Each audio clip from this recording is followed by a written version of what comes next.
Okay, welcome back to your Caribou Data Science channel. Sweden, today is Sunday, October 31st, 2020. It's, of course, Halloween in America.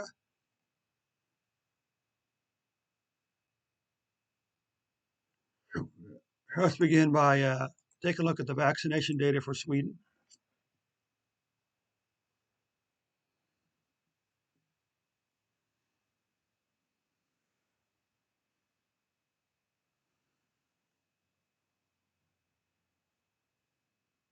So what's interesting is Sweden originally was only recording vaccination data once a week. Okay, but at some point, anyway, as of right now, they've administered say 14.3 million doses. Okay, and so far, what 7.2, 7.3 million, 7.25 million people have received a single dose, but only 6.8 million have been fully vaccinated. This gives them a vaccination, single dose vaccination rate of 71.3% and a full vaccination rate of 67.8%. Okay, let's just roll over here and get to the daily numbers. Sweden is kind of an interesting case because at some point during the summer, they switched from a 7-day reporting cycle to a 4-day reporting cycle. So the only reporting cases and deaths Tuesday to Friday. And what they're doing is they're adding Saturday, Sunday, Monday's numbers on the Tuesday numbers, which produces a big spike. Okay. Anyway, you can see the cases.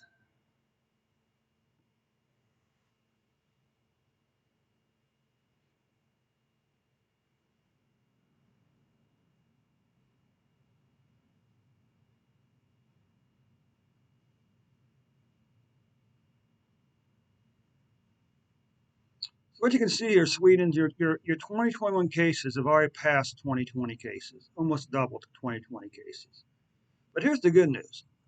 There's a very good chance, Sweden, that your 2020 COVID-19 deaths will not catch or pass 2020s. And these spikes here, these are the Tuesday numbers I was talking about. Because of this volatility caused by this single day spike, we're not really concerned so much with the actual numbers here. What we're concerned with is this blue line. Because somewhere back during the spring, your cases began to decline, steeply decline down to July. Then in July, we had a spike back up, followed by another declining pattern here. But now it looks as if your cases are beginning to increase again. Okay.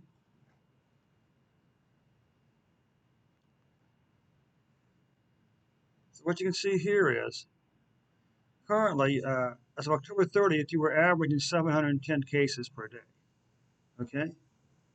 710 cases per day. Now, deaths is a little more tricky because, first of all, long declining patterning deaths. Okay, in Sweden. What can we say about that? But apparently, somewhere back down in here, they undercounted some deaths. So they came back and they added the numbers back over here. So part of this increase here could be from those additional deaths.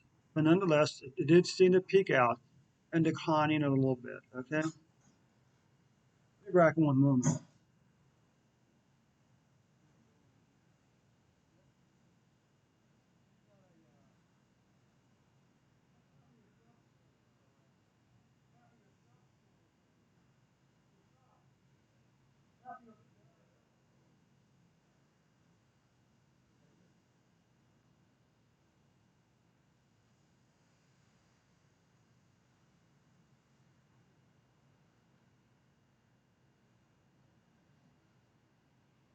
Okay, I'm back. So let's take a look at deaths, 14-day average for deaths.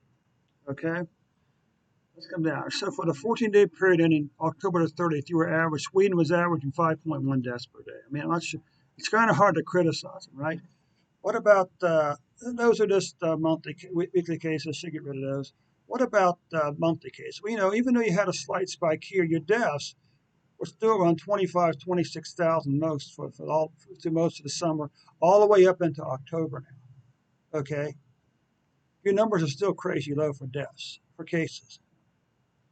And look what happened. Look what happened since this December 1st. 1, 2, 3, 4, 5, 6, 7 months in a row, Sweden, you had a decline in COVID-19 deaths. Okay. Now we are seeing some increase in what's it this September, October. They're still pretty doggone low. I mean, they're probably under. If this is 500, they're probably under 250 deaths for September and October at this point. Okay, Sweden. That does take care of your numbers for today. Thanks so much for stopping by, and we'll see you tomorrow with an updated report.